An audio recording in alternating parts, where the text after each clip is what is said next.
السلام علیکم دوستو، آج کی اس ویڈیو میں ہم غزوہ تبوک اور حضرت کعب بن مالک رضی اللہ عنہ کی توبہ کے واقعے کے بارے میں جانیں گے۔ آپ اسے ضرور پڑھیں اور سنیں تاکہ آپ اس تکلیف کا احساس کریں جس سے کعب بن مالک رضی اللہ عنہ گزرے، اور جانیے کہ آخر کس طرح ان کی توبہ قبول ہوئی، اور ایسی توبہ قبول ہوئی کہ جس کا ذکر سورۃ توبہ میں اللہ تعالیٰ خود فرماتے ہیں۔ تو ویڈیو کو شروع کرنے سے پہلے اگر آپ نئے ہیں تو اس ویڈیو کو لائک اور اس چینل کو سبسکرائب کر کے بیل آئیکن کو دبا دیں تاکہ آپ آنے والی نئی ویڈیو سے آگاہ ہو سکیں۔ تو آئیے اس ویڈیو کو شروع کرتے ہیں۔ ان کا واقعہ آپ کو صحیح بخاری اور صحیح مسلم میں ملے گا۔ یہ ان کے بیٹے ہیں عبداللہ، جو اس حدیث کو بیان کرتے ہیں کہ جب حضرت کعب بن مالک رضی اللہ عنہ نبینا ہو گئے تو ان کے بیٹوں میں سے عبداللہ ہی تھے جو ان کو مسجد تک لے کر جایا کرتے تھے۔ یہ بیان کرتے ہیں کہ میں نے اپنے والد حضرت کعب بن مالک رضی اللہ عنہ سے ان کے غزوہ تبوک میں شریک نہ ہو سکنے کا واقعہ سنا۔ انہوں نے بتایا کہ غزوہ تبوک کے سوا اور کسی غزوہ میں ایسا نہیں ہوا تھا کہ میں آپ صلی اللہ علیہ وسلم کے ساتھ شریک نہ ہوا ہوں، البتہ میں غزوہ بدر میں بھی شریک نہیں ہو سکا تھا، مگر جو لوگ غزوہ بدر میں شریک نہیں ہوئے تھے ان کے متعلق آپ صلی اللہ علیہ وسلم نے کسی قسم کی ناراضگی کا اظہار نہیں کیا تھا، کیونکہ اس موقع پر آپ صلی اللہ علیہ وسلم صرف قریش کے قافلے کی تلاش میں نکلے تھے، لیکن اللہ تعالیٰ کے حکم سے بغیر کسی تیاری کے آپ کی دشمنوں کے ساتھ ٹکر ہو گئی۔ ہاں، میں لیلہ عقبہ میں آپ صلی اللہ علیہ وسلم کی خدمت میں حاضر ہوا تھا۔ یہ وہی رات ہے جس میں ہم نے مکہ میں اسلام کے لیے عہد کیا تھا، اور مجھے تو یہ رات غزوہ بدر سے بھی زیادہ عزیز ہے۔ آگے حضرت کعب بن مالک رضی اللہ عنہ اپنا واقعہ بیان کرتے ہوئے کہتے ہیں کہ میں اپنی زندگی میں کبھی اتنا صاحب مال نہیں ہوا تھا جتنا غزوہ تبوک کے موقع پر تھا۔ خدا کی قسم، اس سے پہلے کبھی میرے پاس 2 اونٹ جمع نہیں ہوئے تھے،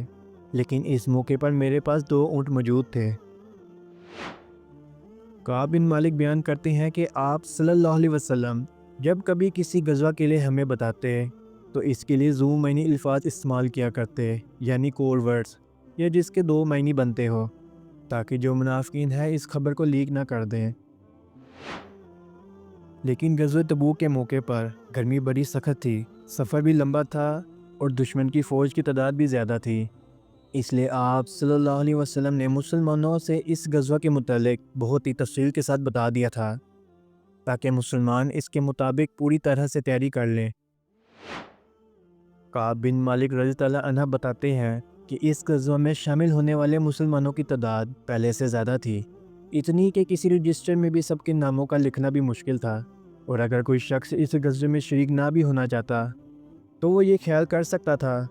کہ اس کے غیر حاضری کا کسی کو پتہ نہیں چلے گا سوائے اس کے کہ اس کے متعلق آپ صلی اللہ علیہ وسلم پر وحی نازل ہو۔ کعب بن مالک رضی اللہ عنہ بیان کرتے ہیں کہ غزوہ تبوک کی تیاریوں پر آپ صلی اللہ علیہ وسلم بھی مصروف تھے اور آپ کے ساتھ مسلمان بھی، لیکن میں روزانہ سوچا کرتا تھا کہ کل سے میں بھی تیاری کروں گا، اور اس طرح ہر روز اسے ٹالتا رہتا۔ مجھے آسانیاں میسر تھیں، مجھے اس کا یقین تھا کہ میں تیاری کر لوں گا، اور یوں ہی وقت گزرتا رہا، اور یہاں تک کہ آپ صلی اللہ علیہ وسلم مسلمانوں کے ساتھ روانہ بھی ہو گئے، مگر افسوس اس وقت تک میں نے کوئی بھی تیاری نہیں کی تھی۔ اس موقع پر بھی میں نے اپنے دل کو یہی کہہ کر سمجھا لیا کہ آج کل تک میں بھی اپنی تیاری مکمل کر لوں گا۔ کعب بن مالک رضی اللہ عنہ بیان کرتے ہیں کہ لشکر کے روانہ ہونے کے دوسرے دن بھی میں نے تیاری کرنے کے لیے سوچا، لیکن اس دن بھی میں نے کوئی تیاری نہیں کی۔ پھر تیسرا دن آیا اور اس دن بھی میں نے کوئی تیاری نہیں کی۔ یوں ہی وقت گزرتا گیا اور اسلامی لشکر بہت آگے بڑھ گیا۔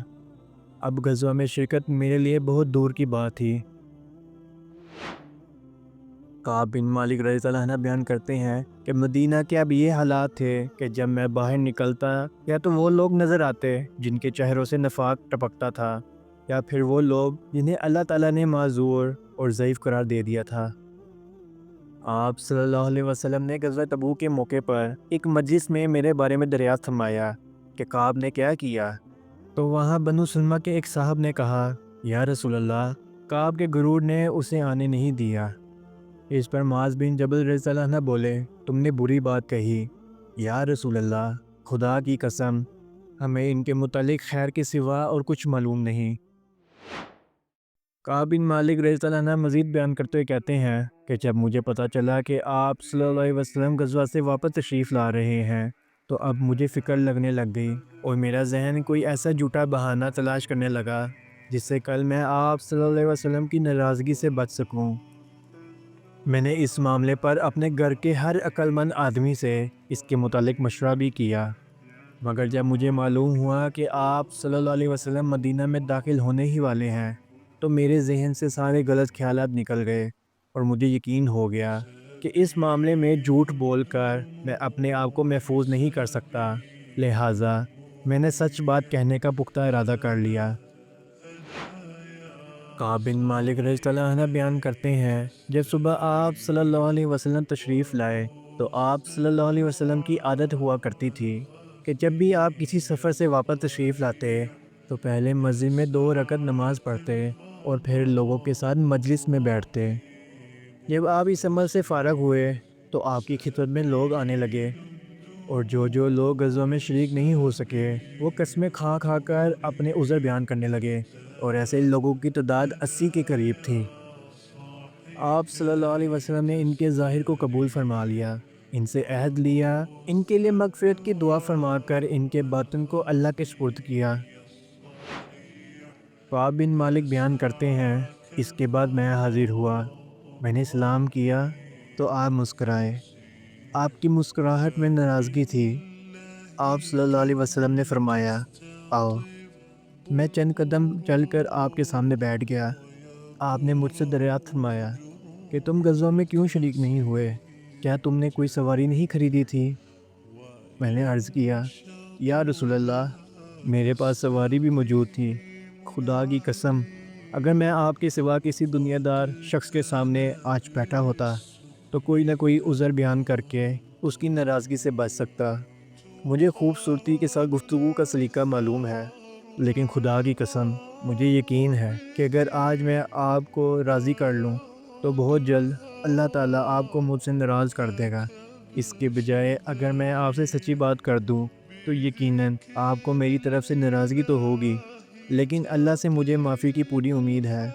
یا رسول اللہ خدا کی قسم مجھے کوئی عذر نہیں تھا، اس وقت سے پہلے میں اتنا صاحب مال نہیں تھا، مگر پھر بھی میں آپ کے ساتھ شریک نہیں ہو سکا۔ کعب بن مالک بیان کرتے ہیں کہ آپ صلی اللہ علیہ وسلم نے فرمایا کہ تم نے سچی بات بتا دی، اچھا اب جاؤ یہاں تک کہ اللہ تعالیٰ تمہارے بارے میں خود کوئی فیصلہ کر دے۔ کعب بن مالک رضی اللہ عنہ بیان کرتے ہیں کہ یہ سن کر میں اٹھ گیا اور میرے پیچھے بنو سلمہ کے کچھ لوگ دوڑتے ہوئے آئے اور مجھ سے کہنے لگے آپ صلی اللہ علیہ وسلم کے سامنے ویسے ہی کوئی عذر پیش کر دیتے جیسے دوسروں نے کیا، تمہاری گناہ کے لیے آپ صلی اللہ علیہ وسلم کا استغفار ہی کافی ہوتا۔ کعب بن مالک بیان کرتے ہیں خدا کی قسم ان لوگوں نے مجھے اس بات پر اتنی ملامت کی کہ مجھے خیال آیا کہ میں واپس جا کر آپ صلی اللہ علیہ وسلم سے کوئی جھوٹا عذر کر رہا ہوں۔ پھر میں نے ان سے پوچھا کہ میرے علاوہ کسی اور نے بھی مجھ جیسا عذر بیان کیا ہے، تو انہوں نے بتایا کہ ہاں 2000 نے تمہاری طرح معذرت کی اور انہیں بھی وہی جواب ملا ہے جو رسول اللہ صلی اللہ علیہ وسلم سے جو تمہیں ملا۔ کعب بن مالک رضی اللہ عنہ کہتے ہیں کہ میں نے ان کے نام پوچھے تو پتہ چلا مرارہ بن ربی اور حلال بن امیہ رضی اللہ عنہ ہے۔ یہ 2 ایسے صحابہ تھے جو صالح تھے اور بدر کی جنگ میں بھی شریک تھے۔ ان بزرگوں کا نام سن کر میں واپس اپنے گھر چلا گیا۔